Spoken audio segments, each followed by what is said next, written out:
Hey guys, what's going on? In this video, I'll be sharing my honest thoughts on the Olympus Pen EE2, which is a 35mm half frame camera.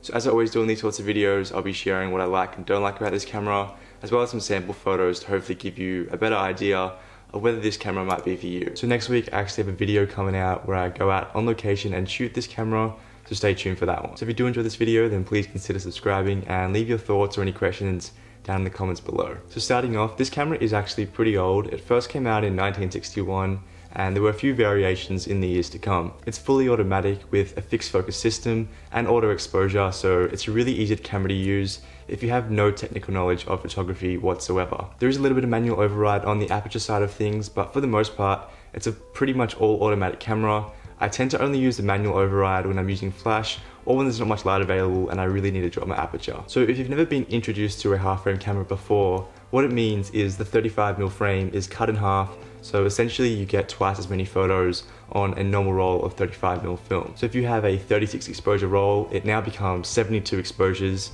which makes it a super cost effective way to shoot film.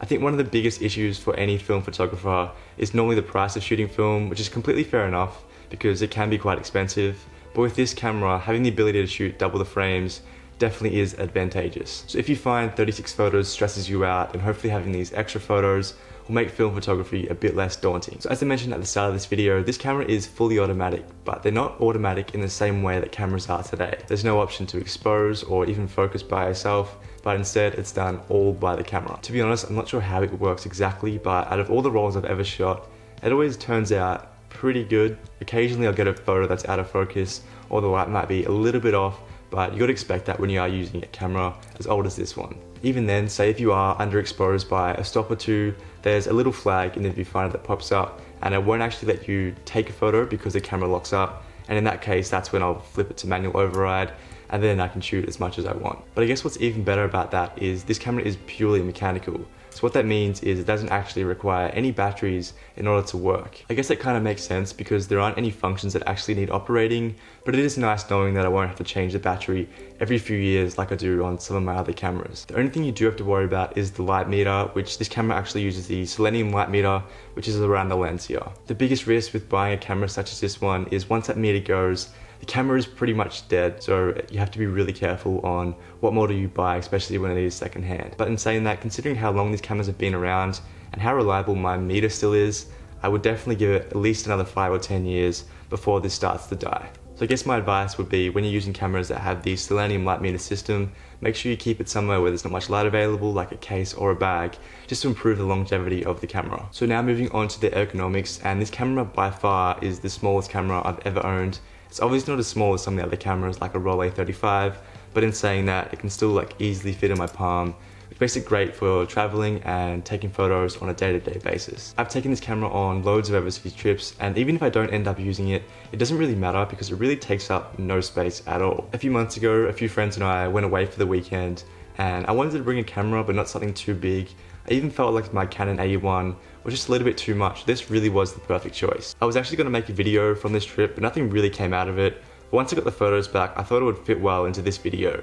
So the reason I actually brought this camera along was mainly due to the extra frames you get with a half frame camera. Especially when you are with your mates, you often just take photos of the stupid things you get up to, so I couldn't really justify blowing through a whole roll of 36 exposures. I think just having those extra frames definitely came in handy because I knew I could shoot it a lot and not worry about finishing the roll. It really allowed me to just enjoy my time and capture whatever I wanted with less limitations. So a huge factor contributing to the size is the built-in 28 f3.5 lens. So for me personally, I do prefer to have an interchangeable system, but I'm actually kind of just using this camera for fun, nothing too serious. So having a system that's just all built in definitely works fine for me. The lens is obviously not the sharpest, but I guess that's kind of expected when you are shooting half frame because the frame is cut in half, so you obviously lose half the resolution compared to a 35mm scan. So I guess that's probably one of the bigger downsides of shooting cameras such as this one. So I will add, on the newer models of this camera, you do actually have the ability to swap the lenses out. So that could be really beneficial to some people if you do prefer to have lots of different focal lengths to choose from, but keep in mind that they are a little bit more expensive. So this camera doesn't have a built-in flash like most point and shoots do, but there is a hot shoe mount on top of the camera, so you can throw a flash on top if you want to. A few months ago, my friend Jay and I decided to test this out, and the results we got were actually pretty decent. We were mainly shooting digital photos, but I thought it would be interesting to see how this camera would handle flash considering how old it is.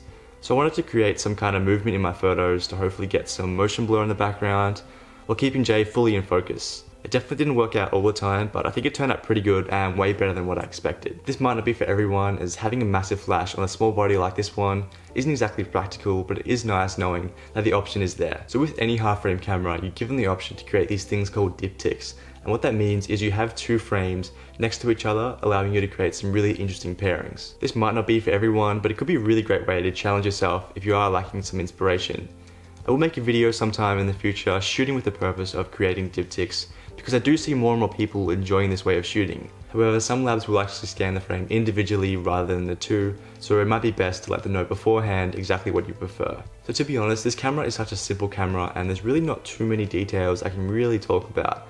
But I guess the biggest negative or biggest downside I have towards this camera is the viewfinder, which is pretty small. I just find it's way too hard to see exactly what's going on in my frame, but also I don't think it's a deal breaker because I'm not actually focusing. It's more just me lining up my shot and making sure it's going to come out exactly how I want it to. I guess having this small viewfinder also allows it to be a smaller camera, so that makes sense, but as I said, if I had to pick a downside, it would be this one. So quite an obvious point that I feel like I should make is the viewfinder's natural orientation is vertical, so if you just want to shoot a landscape, you just have to tilt it this way. So in terms of price, this camera is pretty affordable in my opinion.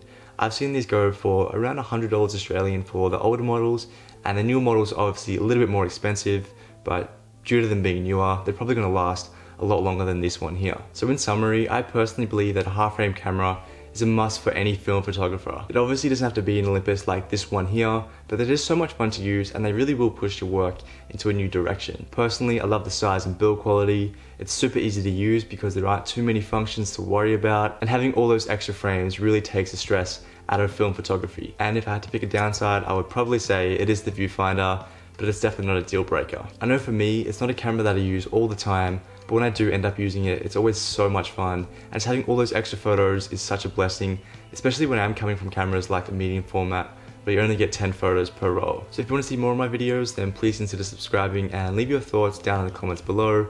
But for now, thank you so much for watching, and I'll see you in the next one. Cheers.